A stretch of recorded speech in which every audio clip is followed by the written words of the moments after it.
Oi, crianças! Vamos iniciar a nossa correção do livro de história. Também, após, teremos a aula de hoje, certo? A correção da semana passada do livro de história, certo? Semana passada, nós estudamos sobre o colono, né? A vida na fazenda. Então, a vida na fazenda dos colonos. Aí, quais foram os maiores problemas que os imigrantes enfrentaram ao chegar ao Brasil? Então, o excesso de trabalho, o endividamento nos armazéns, os maus tratos e abuso de quem eram vítimas, entre outros, certo? Outras situações que aconteceram com os imigrantes. Aí você tem que ler, né? E você vai marcar um X na resposta correta. Qual a nacionalidade do Antônio? Italiana, muito bem. Por que o Antônio veio para o Brasil? Por que ele veio? Para trabalhar na lavoura de café. E onde desembarcou com sua família? Aonde ele desembarcou? Onde Antônio Luigi desembarcou com a sua família? Na cidade de Santos, no estado de São Paulo, certo? Então, Antônio Luigi desembarcou na cidade de São Paulo, na cidade de Santos, no estado de São Paulo, junto com a sua esposa, né, Ida Pulim. Que atividade eram realizadas pelos colonos em uma fazenda de café no Brasil? Eles tinham que derrubar, queimar a mata, preparar a terra, plantar, colher e beneficiar esse casal, o café. Muito bem, parabéns, criança. Agora nós vamos iniciar a aula de história na página 79. Na página 79, então pegue seu livro, página 79. Os imigrantes na cidade. Então, os imigrantes, na aula passada, eles estavam onde? Na fazenda, certo? Aí nós vimos que os imigrantes, alguns não conseguiram viver na fazenda. Era muita exploração. Eles vieram para o Brasil na intenção de ficar rico. E chegaram aqui e não era tudo isso, né? Então, eles desistiam da fazenda, procuravam melhorias para a vida deles, principalmente que eles venderam tudo, saíram do país dele para vir para cá. Então, os imigrantes, eles deixaram a área rural para vir para as cidades. E aí eles realizavam os mais diversos tipos de trabalho aqui na cidade. Muitos desses imigrantes passaram a trabalhar em fábrica. Naquela época, por volta de 1900, muitas cidades brasileiras estavam crescendo rapidamente e o número de fábricas aumentava. Essa aí é uma foto dos imigrantes trabalhando em uma fábrica, certo? Olha só como era o trabalho deles.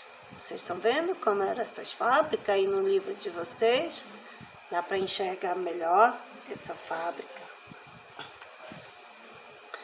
O cenário urbano, sobretudo nas primeiras fábricas que surgiram no Brasil, a situação não era muito diferente.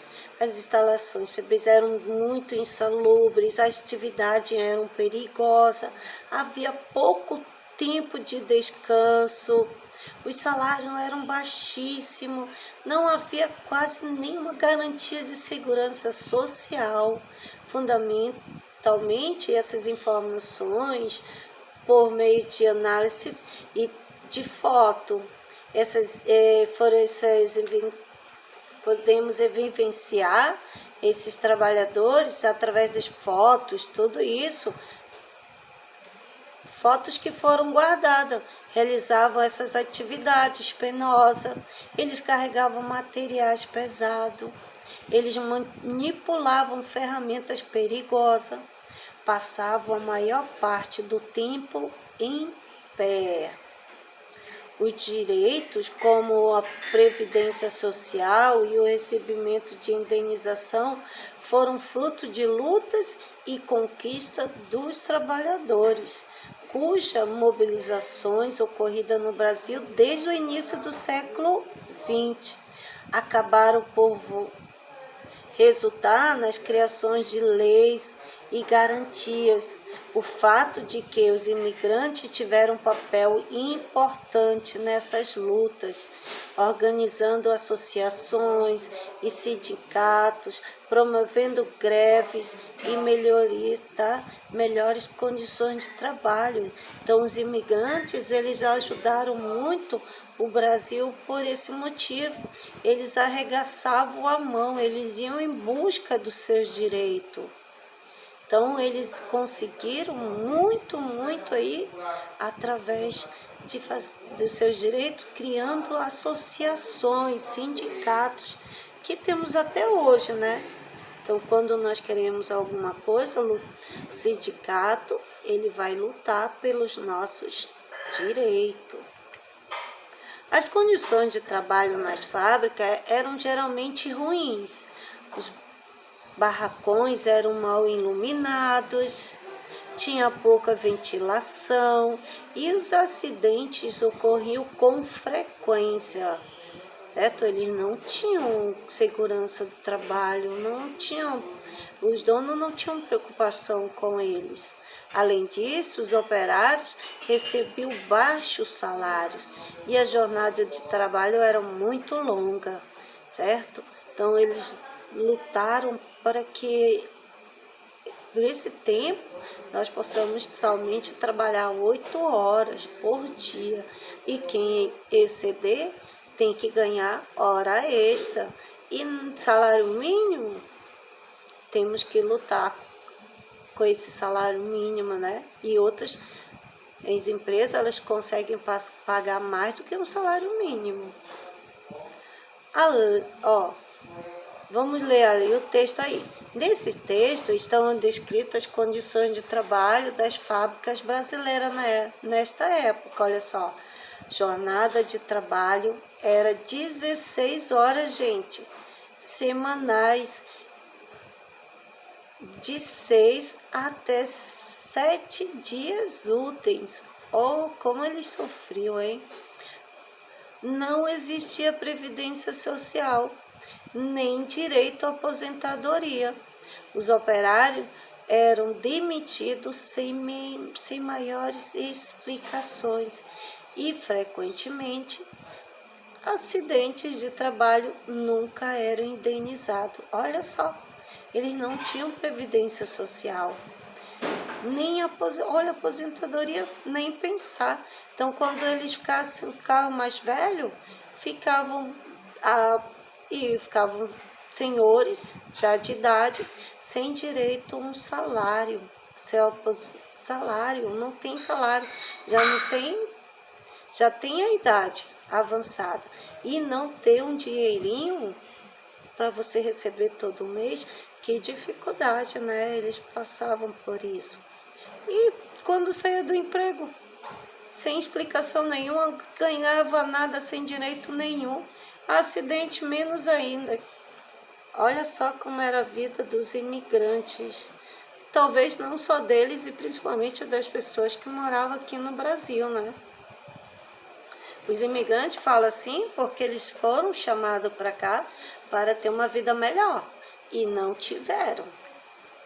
Aí nós temos aí, a Previdência Social, conjunto de leis que visam proteger o trabalhador, sobretudo garantindo-lhe o quê? O direito à aposentadoria, também assistência médica, hospitalar, financeira em caso de doença ou acidente que impeçam a realização de suas atividades profissionais. Olha que coisa boa agora, né? Agora é muito bom. E mesmo com isso, tem muita gente que são desonestas e consegue enganar a Previdência Social. Mas eles colocam muitas pessoas para investigar. Tem muita gente ainda que tem coisa ruim no coração. Indenizados, olha só, indenizados. Quando um funcionário recebe uma determinada quantia em dinheiro, como forma de compensação por algum acidente de trabalho, por exemplo. Então, agora, o funcionário, o trabalhador, ele tem direito de ser indenizado se ele sofreu um acidente na empresa onde ele trabalhar. A empresa tem que indenizá-lo, porque ele está dentro do trabalho. Fora da empresa, o que acontecer com ele vai do coração do empresário, certo? Mas aí ele tem a Previdência Social, aonde vai garantir que ele possa estar recebendo enquanto ele está impossibilitado de trabalhar. Antes não tinha isso. Ele ficava doente, quando ele melhorasse, ele voltava a trabalhar e aí que ele ia começar a receber. Por causa dos baixos salários que recebiam na fábrica, os imigrantes eles tinham dificuldade para conseguir boas moradias.